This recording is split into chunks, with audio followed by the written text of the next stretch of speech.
Take a breath. You're safe here. You're listening to Soul Medicine with Dawn Stillwell, a space for truth, permission, and learning how to live with yourself without turning it into a full-time improvement project. Today, I want to talk about loving yourself. And don't worry, this is not going to involve staring into a mirror and aggressively affirming your worth until one of you gives up. Self-love is one of those phrases that sounds lovely and also immediately exhausting, because most of us have heard it framed as something you do. You should love yourself more. You need to work on self-love. Try harder to love yourself. And suddenly, even loving yourself feels like another assignment you're failing. So let's gently lower the bar. What if loving yourself isn't a feeling you have to manufacture, but a way you stop treating yourself badly? What if self-love isn't about admiration, but about relationship? Because you already know how to love people. You know how to be patient. You know how to make allowances. You know how to say, okay, today was rough. We'll try again tomorrow. You just rarely apply that same tone to yourself. If your inner voice is, let's say, not warm, if you motivate yourself with criticism, talk to yourself in ways you'd never speak to someone you love, or feel like you need to earn kindness by being better first, you're not broken. You probably just learned that love came with conditions. A lot of us did. Here's a truth that might be quietly relieving.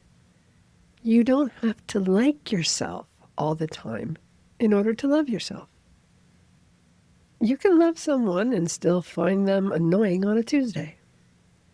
You can love someone and not be impressed by their choices at 2 a.m. You can love someone and still say, okay, we're not doing that again. Self-love doesn't mean constant approval. It means staying on your own side. Sometimes self-love looks very unglamorous.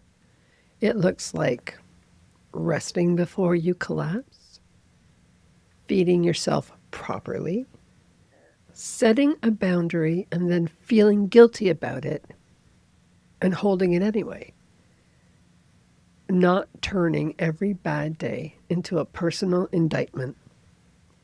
Sometimes it looks like saying, I'm not at my best today, and I'm still worthy of care. That's not indulgence. That's maturity. Self-love isn't becoming the most healed, regulated, glowing version of yourself. It's not waking up every day feeling confident, grateful, and spiritually aligned.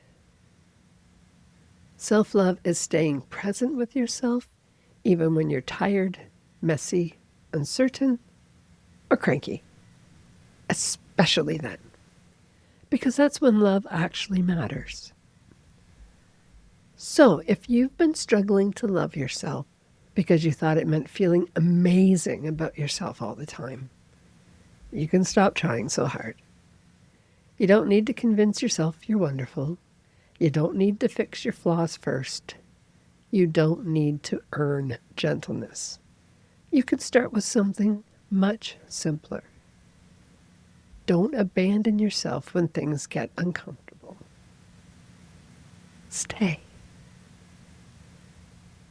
So, today, may you practice a quieter kind of self-love.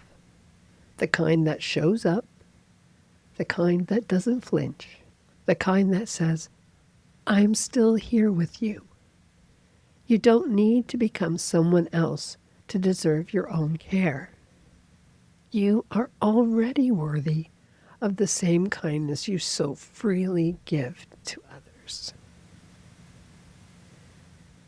This is Soul Medicine, And if you'd like more reflections, writing, or gentle reminders that you're allowed to be human, you can find them at iamdonstelwell.ca.